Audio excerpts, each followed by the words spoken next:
15వ అధ్యాయం నిర్గమాకాండం ఈరోజు మనం కంప్లీట్ చేద్దాం.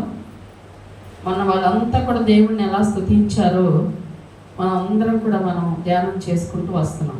ఇక ఈ 15వ అధ్యాయంతో ముగించేద్దాం అనుకుంటున్నాను నేను. ఇక చాలు, ఇక మిగతా మామూలుగా దేవుడు ఏది సిద్ధపరిస్తే వాక్యం అది ప్రతి వారం మనం చెప్పుకోవచ్చు.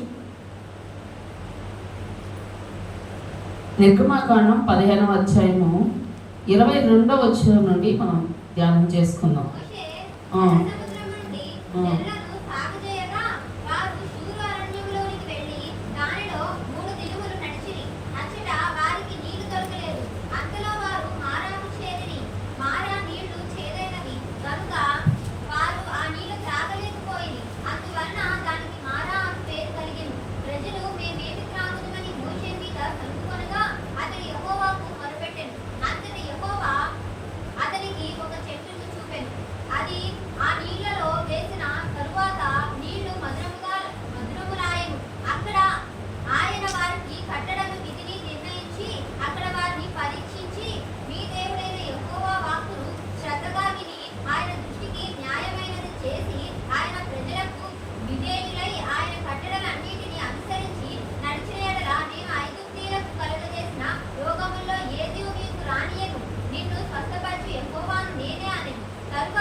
చాలండి, ఈ రోజుతో మనం ఇది కంప్లీట్ చేసుకుందాం. ఇక్కడ దేవుని యొక్క వాక్యాన్ని మనం చూసినట్లయితే ఇజ్రాయేల్ ప్రజలు కష్టపడి ఎర్ర సముద్రం దాటల చాలా ఈజీగా దేవుడి కృపతో ఎర్ర సముద్రాన్ని దాటారు. దాటంగానే వాళ్ళు స్తుతించారు. మనం ఒక 2 వారాలు ధ్యానం చేసుకున్నాం. వాళ్ళు ఎలా వర్ణించారు, దేవుడిని ఎలా స్తుతించారు అనేది మనం ఒక 2-3 వారాలు ధ్యానం చేసుకున్నాం. ఇప్పుడు స్తుతి అయిపోయింది కదా, వీళ్ళు నడుచుకుంటూ ఎర్ర సముద్రం దాటంగానే అక్కడే కూర్చోవాలి. ఎర్ర సముద్రం నుంచి ఇంకా వీళ్ళు వెళ్ళాల్సిన గమ్యస్థానానికి చేరాలి కదా. మోషే నాయకత్వంలో నడుచుకుంటూ ఒక చోటకి వచ్చారు. దాని పేరేంటి, ఇక్కడ రాయబడి ఉంది కదా, వాళ్ళు ఎర్ర సముద్రము జనులను సాగు చేయక వారి షూరు అరణ్యంలోని వెళ్ళి దానిలో 3 దినములు నడిచిరి. అచ్చట వారికి నీళ్లు దొరకలేదు, అందులో వారు మారాకు చేరిరి. షూరు అనే అరణ్యములో వాళ్ళు 3 రోజులు నడిచారు. ఎర్ర సముద్రం దాటాక దేవుణ్ణి స్తుతించాక ఆ తర్వాత వీళ్ళు ఏం చేశారంటే నడుచుకుంటూ వెళ్ళాలి, ప్రయాణం చేస్తున్నారు. వీళ్ళు వెళ్తున్నప్పుడు 3 రోజులు వీళ్ళకి ఎక్కడ నీళ్ళు లేవు, ఎందుకంటే అదొక అరణ్యం. ఒకసారి ఊహించుకోండి, మనకి ఒక గంట నీళ్ళు లేకపోతే ఎలా ఉంటుందో నడుచుకుంటూ, అది కూడా మళ్ళీ ఎంత ఆయాసం వచ్చింది వాళ్ళకి. ఇక 3 రోజులు అయింది, ఎక్కడ నీళ్ళు కనపడదు, ఎక్కడ చూసినా నీళ్ళు లేవు. ఒక స్థలానికి వచ్చారు. అక్కడ వచ్చి సరే అక్కడ నీళ్ళు ఉన్నాయి తాగుదామంటే అక్కడ ఎలా ఉన్నాయి ఆ నీళ్ళు అంటే వాళ్ళకి చేదుగా ఉన్నాయంట. అంటే చేదు నీళ్ళు అక్కడ ఉన్నాయి. అప్పుడు ఏం జరిగిందంటే వాళ్ళు మానా నీళ్లు చేదైనవి కనుక వాళ్ళు ఆ నీళ్లు త్రాగలేకపోయేది. అందువలన తాగలేక వాళ్ళు ఏం చేశారు, అందువలన దానికి మారా అని పేరు కలిగిన. మారా అంటే ఏంటి, చేదు అని అర్థం. అంటే చేదు నీళ్ళు. మనం పాడతాం కదా, మారాను మధురముగా మార్చావు కదా అని పాటలు పాడుతూ ఉంటాం. మారా లాంటి అనుభవాలు మన జీవితాల్లో కూడా చేదు అనుభవాలు చాలా ఉంటాయండి. స్తుతించిన తర్వాత దేవుణ్ణి వాళ్ళు ఎర్ర సముద్రం దాటిన తర్వాత ఇక అంత మంచి జరిగింది, ఇక అంత మంచి ఏమి ప్రాబ్లమ్స్ లేవు అని చెప్పట్ల దేవుడు. వాళ్ళకి ఇక్కడ నుంచే అసలైన ప్రయాణం స్టార్ట్ అవుతుంది. బాప్తీసం తీసుకునే వరకు దేవుడు మన జీవితంలో చేసిన కార్యాలు వేరుగా ఉంటాయి. బాప్తీసం తీసుకొని పాపక్షమాపణ పొంది సంఘంలో నాటబడ్డాక, సంఘంలో చేర్చబడ్డాక, తోటలో చేర్చబడిన తర్వాత మళ్ళీ మనకి ఇంకా ప్రత్యేకమైన కొన్ని అనుభవాలు దేవుడు నేర్పిస్తాడు. ఇప్పుడు ఒక మొక్క సపోజ్ తోటలో వచ్చే ముందు అది కూడా ఎక్కడో ఒక చోట మొక్కగా పుట్టింది, అక్కడ మొక్కగా పెరిగింది. కానీ అది రోడ్డు మీద మొక్కలాగా వదిలేయకుండా దేవుడు ఏం చేశాడంటే ఒక మొక్కను తీసుకొచ్చి ఏం చేస్తున్నాడు, తోటలో నాటుతున్నాడు. తోటలో నాటాక సంఘ కాపరికి దాన్ని తోటమాలికి అప్పచెప్తాడు. దాని ఒక బాధ్యత సంఘ కాపరికి ఉంటుంది. ఆ మొక్కకి ఎన్ని నీళ్ళు పోయాలి, ఆ మొక్కకి ఎంత ఎరువు వేయాలి, ఆ మొక్కకి ఎక్కడైనా ఏమైనా అడ్డదిడ్డంగా పెరిగితే, పిచ్చి పిచ్చిగా పెరిగితే దాన్ని ఎలా కట్ చేయాలి, ఇవన్నీ కూడా సంఘ కాపరి చేతిలోనే, తోటమాలి చేతిలోనే దేవుడు పెడతాడండి. అంటే ఆ మొక్క ఎలా పెరిగితే అందంగా ఉంటుంది, ఆ మొక్క ఎలా పెరిగితే ఫలభరితంగా ఉంటుంది, ఆ మొక్క ఎలా ఎదిగితే దీవెనకరంగా ఉంటుంది అనేది దేవుడి యొక్క ఉద్దేశం. అది రోడ్డు మీద ఉందనుకోండి, దాని కాయలు ఎవరైనా కోసుకుంటారు. రోడ్డు మీద ఉన్న చెట్లు అందంగా ఉంటాయా? కొన్ని చెట్లు కొమ్మలు ఇట్లా వచ్చేసి అట్లా వెళ్ళిపోయి. కానీ పార్కుల్లో చెట్లు ఎట్లా ఉంటాయి? పార్కుల్లో ఉంటాయి కదా చెట్లు, వాటిని ఏం చేస్తుంటారు? ఎప్పటికప్పుడు కట్ చేస్తూ ఉంటారు. పిచ్చి పిచ్చిగా పెరగనివ్వరు. దానికి ఒక చూడంగానే ఒక పిల్ల ఉంది చెట్టు అనిపించాలి అక్కడికి వచ్చిన వాళ్ళకి. అది ఎక్కడుంది? ఒక ఉద్యానవనంలో, ఒక ప్లేస్. దానిలోకి వెళ్ళాలంటే టికెట్ కొనుక్కొని వెళ్ళాలి. అది ఒక తోటమాలి చేతిలో ఉంది ఆ చెట్టు. అందుకని అది ఎలా పడితే అలా పెరగనివ్వడు. తోటమాలి కొంచెం పిచ్చి పిచ్చిగా అటు ఒక కొమ్మ వెళ్ళి, ఇటు ఒక కొమ్మ వెళ్ళి, ఇటు వచ్చి కింద పడి ఒక కొమ్మ, పైకి వేసి ఒక కొమ్మ ఉందనుకోండి, దాన్ని ఏం చేస్తాడు? కత్తిరి తీసుకొని చక్కగా ఒక రూపు తీసుకొస్తాడు, దాన్ని కట్ చేస్తాడు. అలాగే దానికి రోజు వాటరు పెడతాడు. ఎంత వాటర్ పెట్టాలి, ఏ టైంలో పెట్టాలి అనేది కూడా ఆ తోటమాలికి దేవుడు అప్పగిస్తాడు, తోటలో పెడతాడు అన్నమాట. ఇక్కడ కూడా మారా లాంటి చేదైన బ్రతుకుల్ని దేవుడు మధురముగా ఎక్కడ చేస్తాడు? తీసుకొచ్చి మళ్ళీ మనల్ని ఇక్కడే, బయటంతా చేదే, అసూయలు, ద్వేషాలు, కోపాలు, ప్రతీకారాలు ఇప్పుడు అవి తోటలో కూడా వస్తున్నాయి కొన్నిసార్లు. అప్పుడు దేవుడు ఏం చేస్తాడు? కష్టాలు అనే కత్తిరివాడి కచ్చేస్తుంటాడు. లేకపోతే మామూలుగా వింటారు కదా, రోగం అనే కత్తిర, కష్టాలు అనే కత్తిర, అప్పు అనే కత్తిర. అప్పుడు మనం ఏమవుతాం? బెండ్ అవుతాం. ఆ కష్టాలను బట్టి, ఆ బాధలను బట్టి దేవుడి దగ్గర ఎంతగానో మనం నేర్చుకుంటూ ఉంటామండి. ఇలా ఉండాలి, మనకి ఎందుకు వచ్చిన గొడవలే, అది నోరు లేకదేక అప్పుడు దాకా నోరు లేస్తూ ఉంటుంది. అప్పుడు దాకా పిచ్చి పిచ్చి నచ్చినవి చేసుకుంటూ వెళ్ళిపోతూ ఉంటాం. ఎప్పుడైతే మనకున్న ఇబ్బందులను బట్టి, మనకున్న రోగాలను బట్టి, మనకున్న అప్పులను బట్టి, మనకున్న మానసిక సమస్యలను బట్టి ఏం చేస్తామంటే, ఇక ఇలా వద్దు, ఇలా ఉండాలి, దేవుడికి నచ్చినట్టుగానే మార్చుకుంటూ ఉంటాం మనం బ్రతుకుల్ని. అప్పుడు మారాలంటే మన బ్రతుకులు ఏమవుతాయి అంటే, ఇక్కడ వచ్చాక ఏమవుతాయి? మధురముగా మార్చిపడతాయి. హల్లెలూయా. అయితే ఇక్కడ వీళ్ళకి మారా ఎదురైంది. మారా ఎదురైనప్పుడు వీళ్ళు ఏం చేస్తున్నారు? వీళ్ళకి వచ్చిన ఫస్ట్ పరీక్ష అండి, ఇజ్రాయేలీలకు వచ్చిన మొదటి పరీక్ష ఇది. కానీ వీళ్ళు ఎలా అంటే వీళ్ళు చాలా ఘోరంగా ఫెయిల్ అయ్యారు ఈ పరీక్షలో.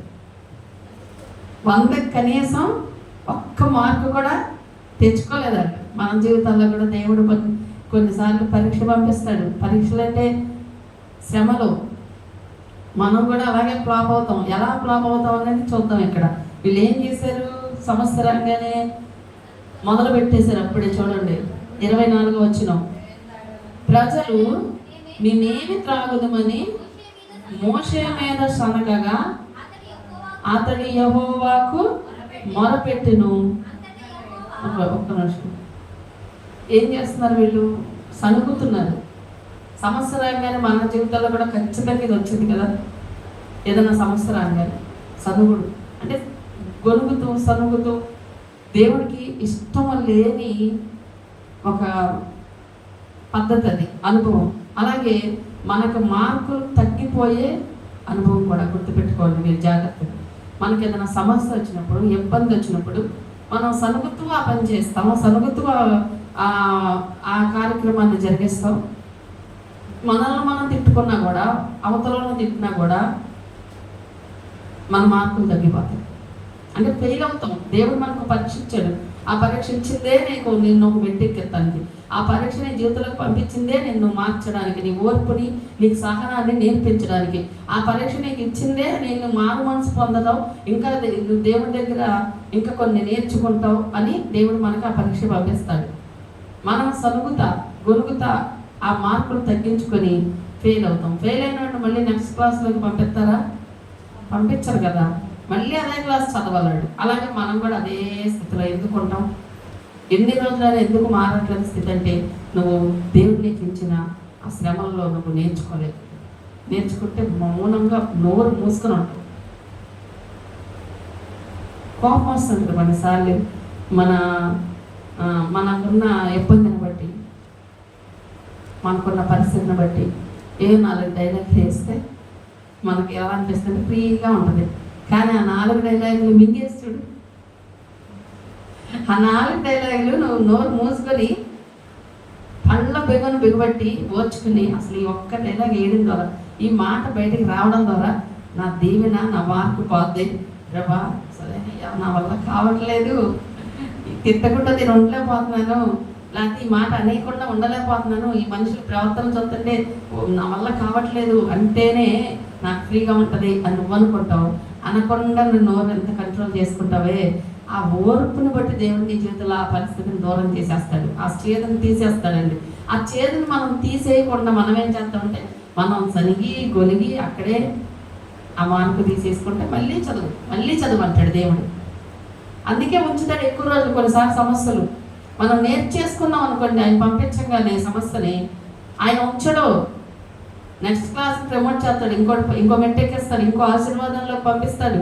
మళ్ళీ అక్కడికి కూడా వచ్చింది, సమస్య రాకుండా ఉండదు. స్థాయి పెరిగే కొద్ది సమస్య స్థాయి కూడా పెరుగుతూ ఉంటుంది. సమస్యను జయించే కొద్ది మన స్థాయి, మన ఆశీర్వాదం, మన శాంతి, మన సమాధానం, మన సమృద్ధి, మన దీవెన, మన ఆత్మీయత, మన దేవుడితో అనుబంధం, సహవాసం, ఆయనతో మాట్లాడే అనుభవం, ఆయనతో సంభాషించే అనుభవం, సాధారణ కార్యాలు, కుతంత్రాలు తెలుసుకునే అనుభవం అన్నీ తెలుస్తూనే ఉంటాయి మనకు కూడా. విసుగు వచ్చింది కొన్నిసార్లు, మీరు జాగ్రత్తగా గుర్తుపెట్టుకోండి. విసుగు వచ్చిందా నువ్వు పాస్ అవ్వవు. విసుగు వచ్చినప్పుడు నువ్వు సైలెంట్గా ఉండు. పరిస్థితులు ఎంత ఉక్కిరిబిక్కిరిగా ఉన్నా, ఇంట్లో వాళ్ళు ఎంత విసిగిచ్చినా, ఇంట్లో వాళ్ళు ఎంతగా మనల్ని రెచ్చగొట్టినా, ఎంత మౌనంగా చేస్తావో నీకు అది దాటుతావు తొందరగా. ఆ సమస్యలు వచ్చి దాటుతావు, లేకపోతే దాటవు, అందులోనే ఉంటావు. ఇంకా ఉండాలనంతా దాటాలనంతా. ఇప్పుడు చెప్పండి, ఈ అప్పుల్లో, ఈ బాధల్లో, ఈ సమస్యల్లో, ఇంట్లో ఉన్న సమస్యల్లో, భర్త సమస్య కావచ్చు, ఇంకో సమస్య కావచ్చు, అప్పు సమస్య కావచ్చు, రోగం సమస్య కావచ్చు, మానసిక సమస్య కావచ్చు, ఇరుగు పొరుగు వాళ్ళు అనే మాటలు కావచ్చు, ఇంట్లో వాళ్ళే అనే మాటలు కావచ్చు, ఏదైనా అంతా చూస్తున్నాడా లేదండి దేవుడు. దేవుడు చూస్తున్నాడు కదా, ఆయన వదిలేడు కదా, కలగ చేసుకుంటాడు కదా. నేను అదే అనుకుంటా, నా అనుభవం నేను చెప్తున్నా వినండి. నేనైతే ఒకటే అనుకుంటా, అక్కడ మాట్లాడచ్చు, అక్కడ దాని గురించి నేను సరగొచ్చు, లేకపోతే నేను ఇది న్యాయమేనా ప్రభా అని అడగొచ్చు. కానీ ఆ మౌనంగా ఓర్చుకుంటాను, భరిస్తాను, సహిస్తాను. ఇంకా ఓర్చుకోకపోతే దేవుడి దగ్గర కన్నీరు గాలుస్తాను, అంతే. అది దేవుడు చూడట్లేదా? ఆయన చూడకుండానే నాకు ఈ పరిస్థితి అనుమతించాడా దేవుడు, ఈ మాటలు అనుమతించాడా దేవుడు? ఆయన చూడకుండా ఉంటాడా అని ఒక విశ్వాసం నాకు.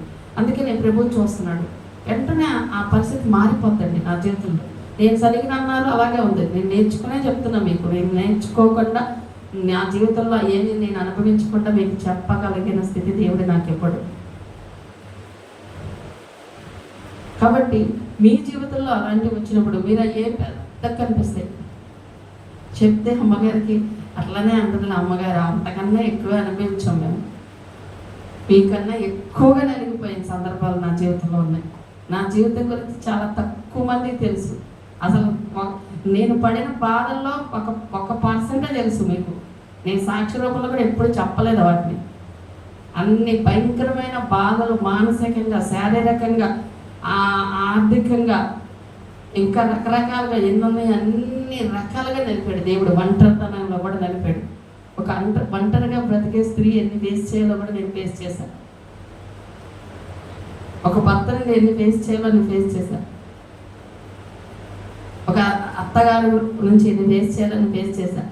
సొంత రక్త సంబంధులు, సహోదరుల నుంచి ఎన్ని ఫేస్ చేయాలని ఫేస్ చేశాను. ఏ కష్టం లేకుండా నేనేం రాలేదు. నేను ఎంతగా నలపబడ్డాను, అన్ని రకాలుగా నలపబడ్డాను. ఒకటే ఓర్చుకున్నాను. ఈరోజు అది నేను చూస్తున్నాను, ఆ దేవుని నేను చూస్తున్నాను. మేము మన జీవితంలో వస్తుంది. దేవుడే అనుమతించాడండి, దేవుడే నడిపించాడు అక్కడికి. వాళ్ళకి ఆ పీరియడ్ అవసరం, వాళ్ళకి ఇశ్రాయేలీయులకి. లేదా ఈజీగా ఎర్ర సముద్రం దాటంగానే తీసుకెళ్ళి దేవుడు అక్కడ పంపించవచ్చు వాళ్ళకి అప్పుడు సుఖమే తెలుస్తుంది, కష్టం విలువ తెలియదు. అందుకని కష్టం విలువ నేర్పించాలని దేవుడు మన జీవితంలో అన్నీ అనుమతిస్తాడండి. నీ జీవితంలో ఏది అనుభవిస్తున్నావు, నీకు ఇప్పుడు ఏది కష్టంగా ఉందో, ప్రతి ఒక్కరికి ఇక్కడ ఒక కష్టం ఉంది. అంటే ఫైనాన్షియల్గానే కాదు, కొన్ని రకాల సమస్యలు ఉన్నాయి కదా మనుషుల ద్వారా. మన జీవితంలో ప్రతి ఒక్కరూ ఒక మనిషి ద్వారా బాధించబడతామంటాం. అప్పుడు మనం ఏం చేయాలంటే మనం మౌనంగా సహించాలి. దేవుడే మౌనంగా సహించాడు కదా. నేను ఈ మాట మాట్లాడడం ద్వారా నాకు ఏమొచ్చి వచ్చింది అనుకోవాలి. నిజంగా చెప్పాలంటే ఏమి రాదు కదా, అనేస్తాం. దానివల్ల ఏమైంది? ఒక మార్కు పోతుంది, అంతకుమించి ఏం కాదు, మనకే నష్టం. అదే నోరు మూసుకొని సైలెంట్గా మనం పనిచేస్తే నీకు ఎంత దీవెన. ఓర్చుకోవడం అంటే అదే, అనగలిగి అనకుండా ఉండడం, చెయ్యగలిగి చేయకుండా ఉండడం. అవకాశం ఉండి కూడా మనం దాన్ని కంట్రోల్గా ఉంచుకోవడం, అదే దేవుడికి మనం ఇచ్చే మర్యాద, గొప్ప ఘనత. అది మన చేతిలో ఉంటుంది, ఆ చేసేయచ్చు అవసరమైతే, కానీ కంట్రోల్గా ఉండడం. యేసయ్యకి ఒక మాట అంటే చాలు వాళ్ళందరినీ. వాళ్ళని శ్రమలు పెట్టినప్పుడు యేసయ్య ఒక నోటితో ఒక మాట అంటే చాలు, ఆయన మాటకే సర్వ సృష్టించబడింది. దెయ్యాలు కూడా వణుకుతాయి ఆయన మాటకి. ఆయన మాటకి సముద్రము సైలెంట్ అయిపోయింది. ఆయన మాటకి ఎన్ని స్వస్థతలో. అలాంటి ఆయన అంతగా అందరూ నిందించిన, ఎక్కిరించిన, హేళన చేసిన, శారీరకంగా కూడా గుద్దిన, ముళ్ళ కిరీటం పెట్టిన, కొరడాలతో కొట్టిన, ఒక్క మాట చెప్పచ్చు, ఆయన ఒక్క మాట కూడా చెప్పలేదు. అందుకే ఈరోజు ప్రపంచాన్ని పిలిచింది హృదయాలని, మనస్ఫూర్తిగా హృదయాలను ఏదో చక్రవర్తి ఆయన. ఒక యేసయ్యను నిజంగా ప్రేమించిన వాళ్ళు ఇంకా దేనిని కూడా ప్రేమించరండి. ఆయన హృదయాలను ఏలతున్న చక్రవర్తి. ఇంకా మిగతా వాళ్ళకి 100 మంది హృదయాల్లో ఉంటారు, ఒకళ్ళు కాదు, అందరూ ఉంటారు. అందరితో పాటు ఒకళ్ళు ఉంటారు, అంతే. అలా కాదు, మన దేవుడు నిజంగా ఎవరు అంటే ఆయన హృదయాలను ఏలే చక్రవర్తి. ఆ గొప్ప ఘనత దేనికి వచ్చింది? అంత ఓర్చుకున్నాడు కాబట్టి. ఈరోజు మనం ఎంత ఓర్చుకుంటామో. నేను ఈ భర్తతో యాగలేకపోతున్నాను, ఈ పిల్లలతో యాగలేకపోతున్నాను, మా అత్తతో యాగలేకపోతున్నాను, మా కోడలతో యాగలేకపోతున్నాను, ఆ పక్కింటితో యాగలేకపోతున్నాను అనుకుంటా ఉంటారు కొంతమంది. ఏగలేకపోతున్నాను అనుకుంటే నోరు మూసుకొని ఉండు. ఒకరోజు నేను నా దేవుడు అది దాటిస్తాడు. ఆ మారాలు నువ్వు ఉండవు. అదే ప్లేస్లో నువ్వు ఎక్కువ రోజులు ఉండాలంటే నీ నోరు నువ్వు కంట్రోల్ పెట్టుకుంటే వెళ్ళిపోతావు, లేదంటే అక్కడే ఉంటావు. దేవుడు ఇశ్రాయేలుని అలాగే నడిపించాడు. మారాకి వాళ్ళు వచ్చినప్పుడు ఏం జరిగిందంటే వాళ్ళు సరిగారంట, గుణిగారంట. ఇంకో విషయం చెప్పినా, చాలా గృహాల్లో సనుగుతూ ఉంటారు. సనుగతం వల్ల మనకి ఏమైతే తెలుసా? దీవెన ఉండదండి. సనిగి సంహారకుడి చేత వాళ్ళందరూ కూడా నశించిపోయారు అని వాక్యం చెప్తుంది. అంటే సంహారకుడు అంటే ఎవరో? మరణదోత, దొంగవాడు, అపవాది. మనం ఎప్పుడు సనుగుతూ ఉంటామో మన టెన్షన్ వల్ల మనకు సనుగుడు వస్తూ ఉంటుంది. అలా సనగడం వలన మన జీవితాల్లో దొంగ వచ్చి మన ఆశీర్వాదాలు దోచుకెళ్ళే అవకాశం మనమే ఇస్తాం. డోర్స్ ఓపెన్ చేస్తాం. ఆ సనుగినప్పుడు డోర్ ఓపెన్ అయిపోతుంది. ఎందుకంటే దేవుడికి అవిధేయంగా సనుగుతున్నాం మనం. దేవుడికి సనగడం ఇష్టం ఉండదు, మౌనంగా భరించడమే ఇష్టం. మనం సనుగుతాం, నా బ్రతికింతే, నా జీవితం ఇంతే, వీళ్ళు ఇంతే, వాళ్ళు ఇంతే అని ఎప్పుడైతే అంటామో ఆ డోర్స్ అన్ని ఓపెన్ అవుతాయి వాడికి. రా రా రా సాతానికి. ఎవరో వాడిని మనమే పిలుస్తున్నాం. వాడు వచ్చి చక్కగా సంతోషం అనే దీవెని తీసుకెళ్ళిపోతాడు, శాంతి అనే దీవెని తీసుకెళ్ళిపోతాడు, సమాధానం అనే దీవెని తీసుకెళ్ళిపోతాడు. వాడు ఎవరో? అపవాది, దొంగ. ఉంది కదా యోహాను సువార్తలో, అపవాది దొంగ. వాడు దొంగతనంకే వచ్చును, వాడి నాశనమునికే వచ్చును, వాడు మరి దేనికి రాడు.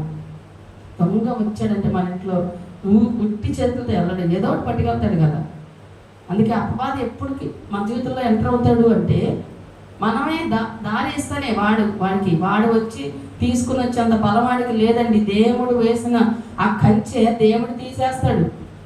ఆయన తీసేసి ఎప్పుడు తీసేస్తాడు? మనం ఆయన చెప్పినట్టు వెళ్ళినప్పుడు, మనం ఆయనకి నచ్చినట్టుగా ఉండనప్పుడు ఆయన సరే ఓకే అని పక్కకి వెళ్తాడు. అప్పుడు ఆయన పక్కకి వెళ్ళగానే అపవాదికి ఆటోమేటిక్గా డోర్ ఓపెన్ అయింది. వాడు అబ్బా ఎప్పుడు దొరుకుతారా అని చూస్తూ ఉంటాడు వాడు.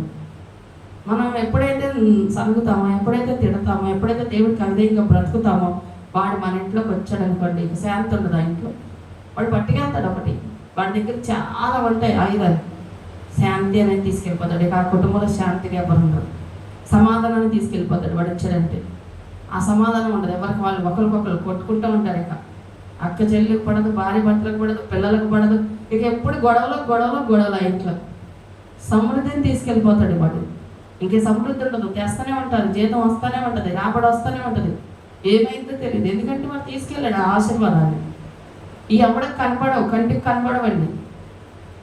కానీ మన నోరు కంట్రోల్లో ఉన్నప్పుడు, మనం సనగకుండా ఉన్నప్పుడు, మనం ఎన్ని సహించుకున్నప్పుడు, గొనగకుండా ఉన్నప్పుడు, ఓర్పు పట్టినప్పుడు ఆ డోర్స్ వాడికి ఓపెన్ అవ్వబట్టి వాడు రాలేడు కనుక, మనం ఓర్చుకున్న దాన్ని బట్టి దేవుడు నిలిచి ఉంటాడు కనుక మన జీవితంలో మారాలంటి అనుభవాన్ని దేవుడే మధురముగా మార్చాడు. ఆమేన్.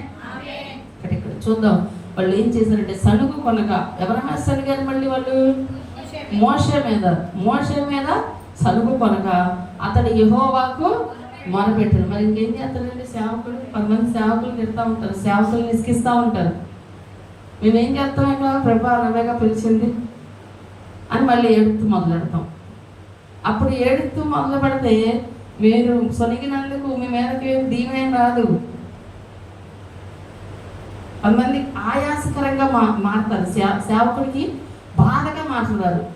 వాళ్ళ మాటలు, వాళ్ళ ప్రవర్తన, వాళ్ళ అలుగుడు, వాళ్ళు చేసే తిరుగుబాటు తత్వం ఆయాసకరంగా ఉంటుంది, బాధ వేస్తుంది సేవకుడికి. ప్రభా పలానా విశ్వాసం ఏంటయ్యా ఎంత దుఃఖపరుస్తుంది ఆ ప్రవర్తన ద్వారా అని మొరపెట్టామనుకో, ఈ దేవుడు కానీ మీద వచ్చింది కోపం. ఇక్కడ వాళ్ళకి ఏమైంది తెలుసా, మోషే మొరపెట్టినప్పుడు దేవుడు వాళ్ళకి ఒక సొల్యూషన్ ఇచ్చారు. కాకపోతే వాళ్ళు అదేగా ఫస్ట్ పరీక్షగా ఫెయిల్ అయిపోయారు.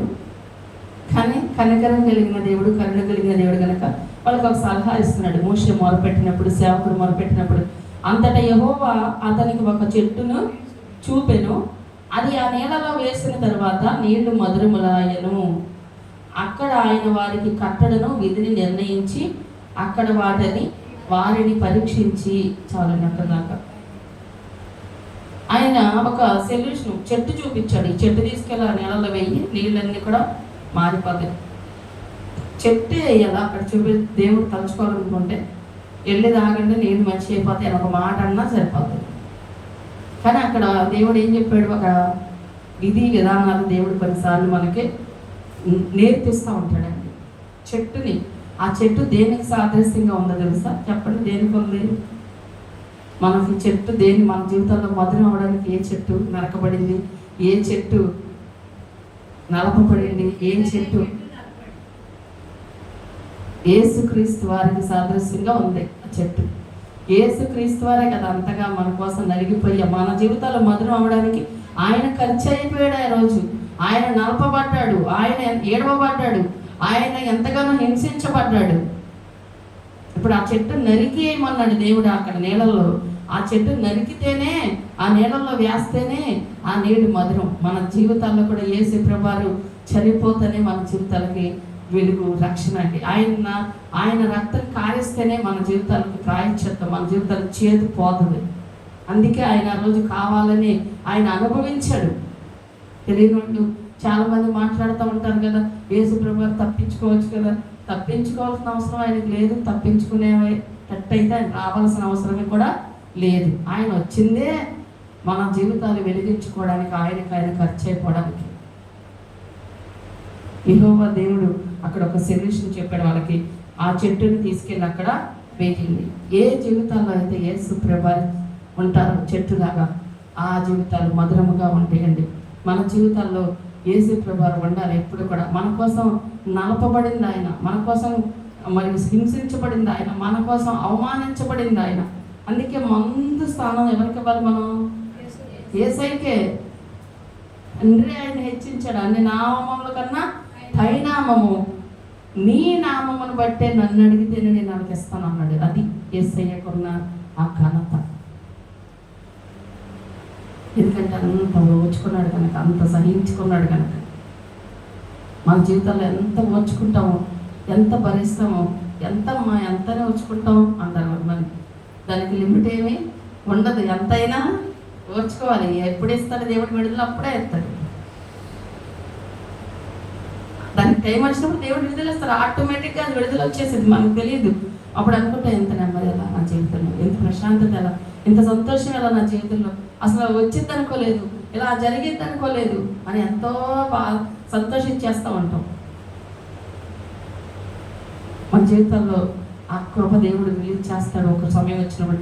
అయితే ఇక్కడ జరిగింది ఏంటంటే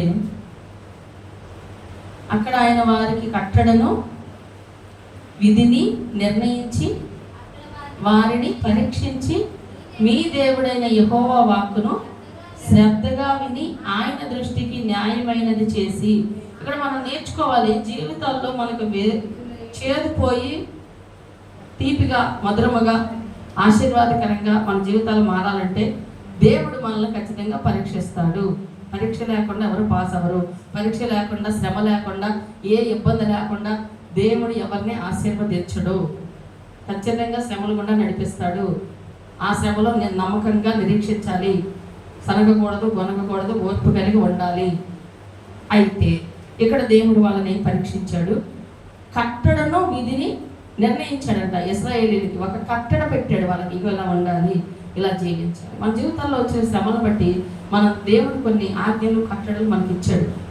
అది మనం వాటిని అనుకోవాలి, తీర్మానం చేసుకోవాలి. ప్రభా నేను ఇలా ఉంటా, ఇలా నేను జీవిస్తానయ్యా, నా జీవితాన్ని మార్చు, నా బ్రతుకును మార్చు, నా దరిద్రతను తీసివే, నా రోగమును తీసివే, నేను ఇలా బ్రతుకుతానయ్యా, నీ ఆజ్ఞలను అనుసరిస్తానయ్యా అని కొన్ని కట్టడల్ని, నిర్ణయాల్ని మనం చెయ్యాలి. దేవుడితో ఒక నిబంధన చేసుకోవాలంట. ఆయన కట్టడాల నిర్ణయాల్ని వాళ్ళకి ఇచ్చాడు ఇశ్రాయేలు ప్రజలకు ఆ రోజు. అయితే ఆయన అంటున్నాడు, మీ దేవుడైన యెహోవా వాక్కును శ్రద్ధగా విని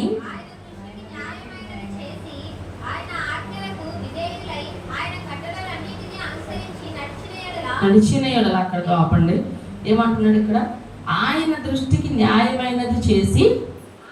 ఎవరి దృష్టికి న్యాయమైనది చేయాలి? మనం దేవుడు దీవెనలు రావాలంటే ఎవరి దృష్టికి న్యాయమైనది చేయాలి? దేవుడి దృష్టికి న్యాయమైనది చేయాలి, మన దృష్టికి కాదు. మనకు అన్ని న్యాయంగానే ఉంటాయి. మనకు కొంతమంది అంటారు, వీళ్ళ జాలి వీళ్ళ న్యాయంతో మాట్లాడేస్తారు, వీళ్ళ జాలి వీళ్ళ న్యాయంతో తీర్పు తీర్చేస్తారు, వీళ్ళ జాలి వీళ్ళ న్యాయంతో సహాయం చేసేస్తారు. దేవుడులా ఆలోచించాలండి. దావీదు అలా ఆలోచించాడు. హృదయానుసారుడు అని దేవుడు సాక్ష్యం ఇచ్చాడు కదా దావీదు గురించి. అంటే దేవుడికి ఒక న్యాయం ఉంటుంది, దేవుడికి ఒక కరుణ ఉంటుంది, దేవుడికి ఒక లా ఉంటుంది. మనం దాని ప్రకారమే మనం వెళ్ళాలి. మన సొంత న్యాయాలు చేసుకోకూడదు. పాపం కదండి, పాపం మరి ఏం చేద్దామండి? అసలు వాళ్ళు ఎన్ని చేసి అక్కడ దేవుడు ఉగ్రత కింద ఉన్నారు. దేవుడు వాళ్ళని శిక్షణలో ఉంచితే ఆ శిక్షణ తీసుకోకుండా నువ్వు వెళ్ళిపోయి సహాయం చేస్తే వాళ్ళది నీకు కూడా వచ్చింది సగం. ఎవరికి సాయం చేయాలో, ఎవరికి చేయకూడదో, ఎవరిని కరుణించాలో, ఎవరిని కరుణించకూడదో, ఎవరి దగ్గర కఠినంగా ఉండాలో, ఎవరి దగ్గర జాలి చూపించాలో, ఈ వివేచన జ్ఞానం దేవుడు మనకి ఇస్తాడు ఖచ్చితంగా. అది ఇవ్వలేదంటే మనం దేవుడితో సరిగ్గా లేము. మనకు ఆ జ్ఞానం పనిచేయట్లేదంటే. దేవుడు జ్ఞానం సరిగ్గా లేని వాళ్ళే ఏది పడితే చేసుకుంటూ వెళ్తారు. అదేమంటే పాపం కదండి, పాపం.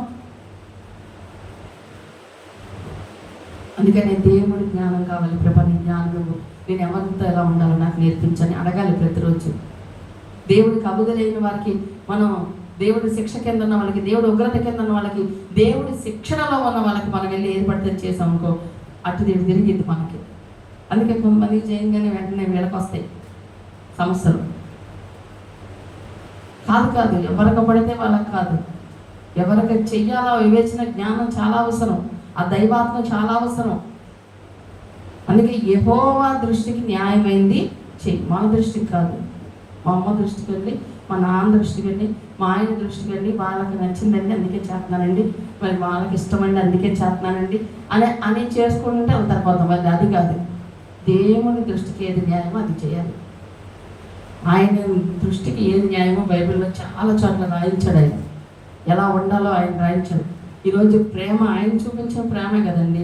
ఆయన చూపించాడు ప్రేమించాలి అని ఆయన చూపించింది. ఆయనకి మనం ఏం చెప్పవసరలా. అదేంటండి మరి కొంతమందిని ప్రేమించాలి, కొంతమందిని ప్రేమించకూడదా, కొంతమందికి సహాయం చేయాలి, కొంతమందికి సహాయం చేయకూడదా, ఇది ఎక్కడ న్యాయం, ఇది ఎక్కడ ధర్మం అని మనం మన సొంత జ్ఞానంతో లాజిక్గా ఆలోచిస్తే అంతతో దేవుడి జ్ఞానం సమాధానం చెప్పలేము మనం దానికి. ఆ దైవిక జ్ఞానం, దైవిక ఆత్మ ఉన్న వాళ్ళకి దాన్ని బయలుపరుస్తాడు దేవుడు.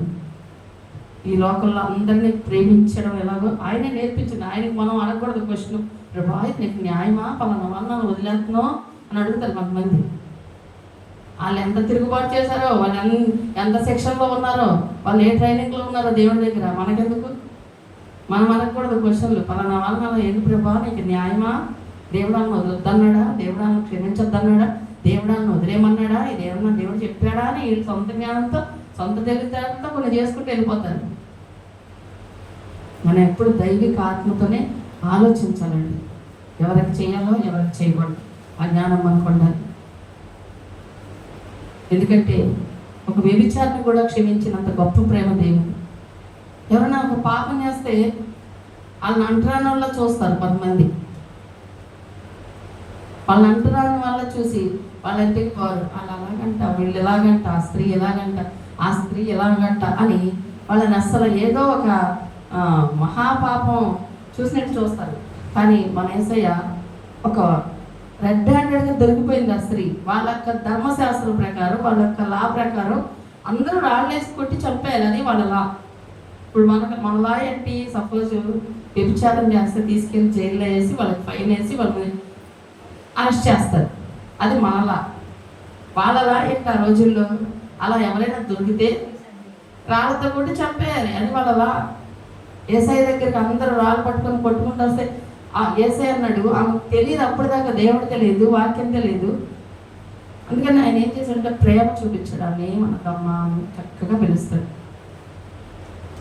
ఎవరు పాపం చేయకపోతే ఆయన వాళ్ళు రాళ్ళు ఏంటి అన్నాడు. అందరూ ఎవరి వాళ్ళు పాపం చేస్తున్నారు కాబట్టి ఎవరి కాళ్ళు వెళ్ళిపోతారు. ఎవ్వరు ఆమెనేమి శిక్షించరు. యేసయ్య అంటాడు, నేను కూడా నేనేమి, ఆయనకు అధికారం ఉంది, ఆయన శిక్షించే అధికారం ఉంది. ఎందుకంటే ఆయన పరిశుద్ధుడు, ఆయన శిక్షించవచ్చు. నువ్వు చేసిన నువ్వు పాపివి, నా పాదం పట్టుకుంటావా, నన్ను అపవిత్రం చేస్తావా, భ్రష్టాల అవతల పో అని అనలేదండి ఆమెని. అమ్మ నువ్వు ఇంకెప్పుడు పాపం చేయకు అని ఒక కట్టడ, ఒక ఆజ్ఞ, ఒక మాట ఆమెకి చెప్పి పంపించేస్తాడు. ఆ స్త్రీ కూడా ఎప్పుడు పాపం చేయదండి. ఆమె ఎప్పుడు యేసయ్య వెనకాలే ఉండేది. యేసయ్య ఎక్కడ వెళ్తే అక్కడ భక్తిలో ఆమె వెళ్ళేది ఆ స్త్రీ. అలాంటి ప్రేమ వాడికి మనం చెప్పకూడదు, దేవుణ్ణి క్వశ్చన్లు వేయకూడదు. ఇది నీ న్యాయమేనా, వాళ్ళని ప్రేమించొద్దన్నాం, వీళ్ళని ప్రేమించొద్దన్నాం. ఆయన శిక్షణలో కొంతమంది ఉంటారు. ఇప్పుడు ట్రైనింగ్లో ఉన్న వాళ్ళకి మిలిటరీ ట్రైనింగ్ ఉంది, టీచర్ ట్రైనింగ్ ఉంది, పోలీస్ ట్రైనింగ్ ఉంది. దేనికి లేదండి ట్రైనింగ్? ఇప్పుడు తేజ కూడా ట్రైనింగే తీసుకుంటున్నాడు ఇల్లు. అక్కడ ప్రతి దానికి ట్రైనింగ్ ఉంటుంది.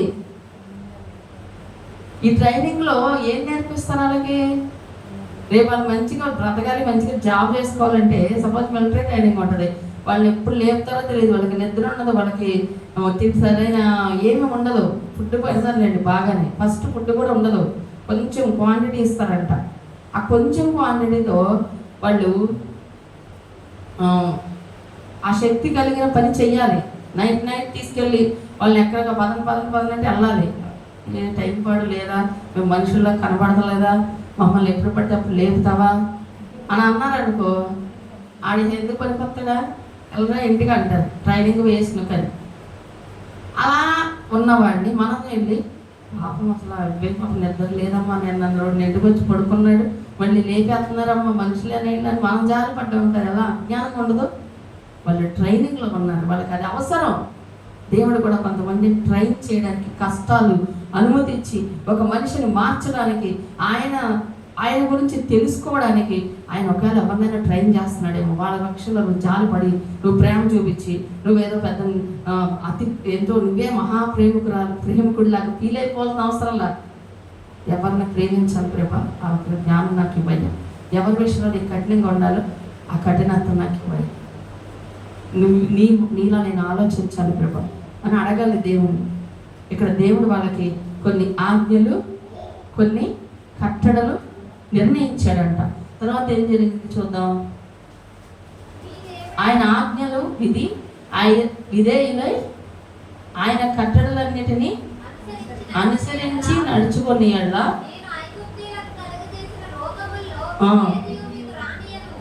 ఏది కూడా నీకు రానియను వాగ్దానం చేస్తున్నాడు దేవుడు. ఎప్పుడు? మనం దేవుడి న్యాయ విధుల్లో ఉన్నప్పుడు, మనం దేవుడిని బట్టి నడిచినప్పుడు, మనం ఈ లోకంలో అమ్మో అది వచ్చిందంట, అలాగే అయిందంట, అంత డబ్బులు ఖర్చు చేయని అంట, వీళ్ళకి ఇది వచ్చిందంట, ఇంత డబ్బులు ఖర్చు చేయని అంట, ఇంక లెగరంట, ఇంక మంచం మీదనంట, ఇంక అంతేనంట, ఇంతేనంట, ఇంటా ఉంటాం కదా. అప్పుడు వాటి గురించి మనం భయపడాల్సిన అవసరం లేదు. దేవుడు ఆజ్ఞల్లో నువ్వు ఉన్నావా? దేవుడి కట్టడల్లో నువ్వు ఉన్నావా? ఆజ్ఞలు అంటే ఏంటి? ఆయన చాలా ఆజ్ఞలు ఇచ్చాడు, వాటిలన్నిటి మనం అనుసరించేవారిగా ఉండాలి. కట్టడలు అంటే ఆయన మనం కొన్ని కట్టడలు పెట్టుకోవాలి ప్రభు, నేను జీవిస్తా, ఇలా ఉంటాను, ఇలా బ్రతుకుతాను అని మనం కొన్ని నియమ నిబంధనలు పెట్టుకోవాలి. హల్లెలూయా. అప్పుడు మన జీవితాల్లో దేవుడంట ఏ రోగము కూడా రానియడంట. చెప్పండి, ఏమీ కూడా రానియడంట. ఎన్ని రోగాలు ఉన్నాయండి బయట. ఇప్పుడు ఏదో కొత్తగా మంకీ పాక్స్ అంట, మంకీ పాక్స్ వస్తుందంట. ఈ మంకీ పాక్స్ అనే రోగం వస్తుంది. మన కరోనా వచ్చింది, అమ్మ వచ్చింది అని టెన్షన్ పడిపోతా ఉంటారు. నువ్వు భయపడాల్సిన అవసరంలా. నువ్వు దేవుడి కృప నీకుంటే నువ్వు భయపడాల్సిన అవసరంలా. మనం దేవుడి ఆజ్ఞలు అనుసరించినప్పుడు నువ్వు అప్పుకు భయపడవసరంలా, నువ్వు రోగానికి భయపడవసరంలా, నువ్వు బయట పరిస్థితులకు భయపడవసరంలా. నువ్వు దేనికి భయపడ, దేవుడు నిన్ను విడిచిపెట్టడం. నా దేవుడు ఏదో రకంగా ఆ టయానికి నా దేవుడు పట్టుకుంటాడు, సహాయాన్ని పంపుతాడు, నన్ను లేపుతాడు, ఆశీర్వదిస్తాడు అని నువ్వు నమ్మి విశ్వాసంతో నువ్వు ముందుకు వెళ్ళాలి. ఇశ్రాయేలు ప్రజలకి దేవుడు కొన్ని ఆజ్ఞలు కట్టడలు నిర్ణయించాడు. తర్వాత అంటున్నాడు, నిన్ను స్వస్థపరిచి యెహోవాను నేనే. మనం స్వస్థపరిచేది ఎవరండి చెప్పండి? దేవుడే కదా. కొన్నిసార్లు అన్ని టైంలో మందులే స్వస్థపడుతున్నాయా? మందులు వల్ల కానీ ఎన్నిసార్లు దేవుడు లేపాడండి. ఎన్నిసార్లు మందులు కూడా వేసుకోలేని స్థితిలో దేవుడు లేపాడండి మనల్ని. ఎన్నిసార్లు మందులు కొనుక్కోలేని స్థితిలో దేవుడు లేపాడు. ఎన్నిసార్లు మందులు తెచ్చుకోలేని స్థితిలో దేవుడు లేపాడు మనల్ని. మందులు వద్దని కాదు, మందుల వల్ల కానీ ప్రభా. అసలు మందులు వేసుకున్నా కూడా ప్రభు సహాయాన్ని అడగాలి మనం. నేను మందులు వేసుకుంటున్నాగా, ఇది మంచి మందు, మంచి డాక్టర్ దగ్గర తెచ్చుకున్నా ఇక తిరుగులేదంట అని దీన్ని నమ్ముకోకూడదు.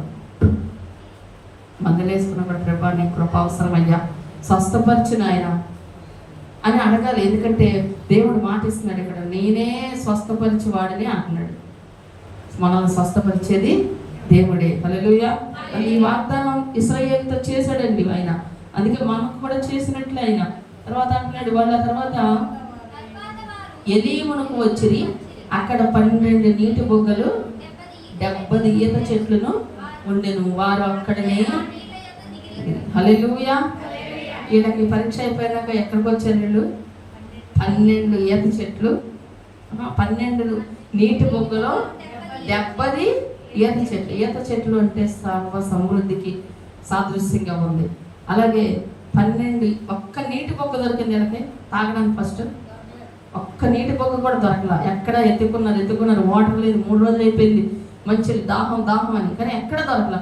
కానీ ఇప్పుడు వీళ్ళకి పరీక్ష దాటంగానే, సమస్య దాటంగానే, ఆ శ్రమ దాటంగానే ఎన్ని వచ్చినాయి అలాగే ఇప్పటికీ అక్కడ అవి ఉన్నాయంట. మొన్న నేను ఇదే ఇశ్రాయేలీల గురించి మాట్లాడుతున్నప్పుడు హైదరాబాద్లో నిర్మలా గారు ఉన్నారు కదా, మొన్న మనకి ఒకరోజు భోజనాలు ఏర్పాటు చేశారు ఆ సహోదరి. అయితే ఆమె మొన్న నాకు ఫోన్ చేశారు. అంటే ఫోన్ చేసి ఆమె ఏమన్నారంటే, అమ్మ మీరు మాట్లాడుతుంటే నాకు అవన్నీ గుర్తొచ్చినాయి. నేను ఇజ్రాయెల్ వెళ్ళినప్పుడు ఆ ఈత చెట్ల దగ్గరికి, ఆ నీటి బొక్కల దగ్గరికి నేను వెళ్ళాను అని చెప్తున్నా. అవన్నీ నాకు గుర్తొచ్చినాయి. ఇప్పటికీ అవి అలానే ఉన్నాయి. ఇప్పుడు అన్ని టూరిస్ట్ ప్లేస్లుగా మారినాయి అనుకోండి, వెళ్ళి చూస్తారు. బైబిల్లో ఏది కూడా కట్టుకథలో లాగా లేనిపోయో ఏది రాయలేదండి. ప్రతీది కూడా దేవుడు వ్రాయించాడు, పరిశుద్ధాత్మ దేవుడు. అది సత్యం అనమాట. వీళ్ళు ఎప్పుడైతే శ్రమ దాటారో, కష్టం దాటారో, మనకి ఈత చెట్లు, నీటి బొగ్గలు దేనికి సాదృశ్యంగా ఉన్నాయంటే సమృద్ధి. దేనికోసం, ఏ నీళ్ళ కోసం వీళ్ళు ఎదురు చూశారు, ఆ నీళ్ళు వీళ్ళకి సమృద్ధిగా. ఒక్క నీటి బొగ్గ దొరికితే చాలు అనుకున్నారు, 12 నీటి బొగ్గలు వచ్చినాయి. ఒక్క ఈత చెట్టు ఉన్నా చాలా తిందాం అనుకున్నారేమో, 70 ఈత చెట్లు. ఎంత సమృద్ధి!